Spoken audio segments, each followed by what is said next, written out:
Fantastic. Abdurrahman Higazi from TFC. I started my 5 minutes now.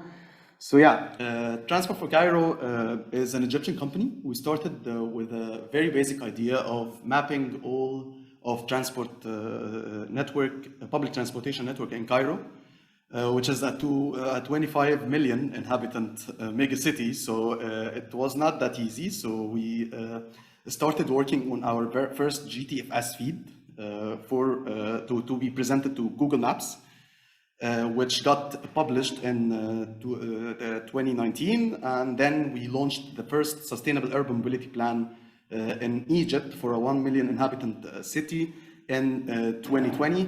And now we mapped 5 African cities plus Cairo, so Kampala, Addis Ababa, and recently we mapped Accra in Ghana.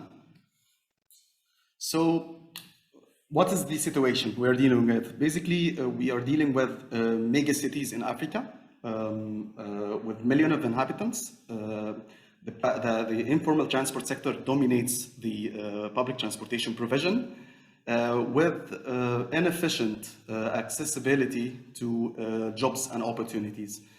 What do we do to solve this? We produce data. First and foremost, we produce GTFS feeds for travel planning and analysis. We capitalize on this data to produce actionable research for cities via affordable and open source data collection and management and analysis techniques. And finally, we use these data and insights to advise on policy and planning level for public transportation.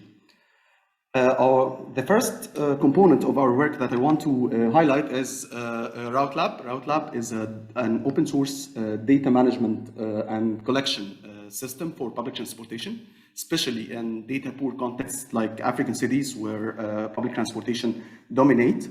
It allows 75% of cost reduction in data collection and management, and it was recently licensed to the city of Accra in Ghana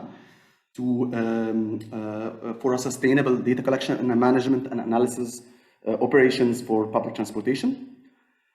Secondly, I want to highlight our first sustainable urban mobility plan in Egypt for a 1 million inhabitant city, 6 October city, in a partnership with Friedrich Ebert Stiftung, Egypt office. And just quick slides on what we do. Basically, GTFS feeds and data we collect allow us to measure accessibility. So the figure on the right is how many jobs are accessible within a 1-hour trip via public transportation in different areas in Greater Cairo region. Basically, it's a map of Cairo split it into hexagons, equal hexagons. And the accessibility score on the right is for each hexagon. The population who live in this hexagon, how many opportunities they can access via a 1-hour trip of mass transport. Secondly, I want to highlight the sump we did in 6 October City quickly because time is running out. So basically, we tie the greenhouse gas emissions in different scenarios between 2020 and 2030.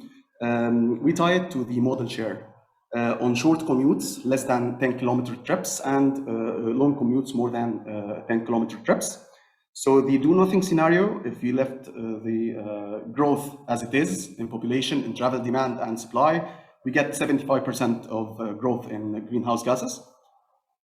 If we stick to the planned scenario, which includes the regional projects of the central government only, without any local interventions, we get 21% of growth in greenhouse gases.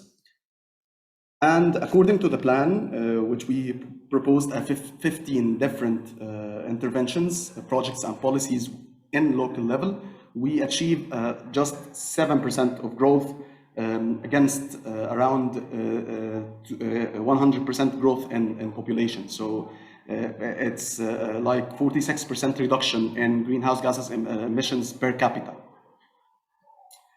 So, final statement on what we are looking for. Basically, we're trying to help African cities to achieve equitable and sustainable urban transportation systems.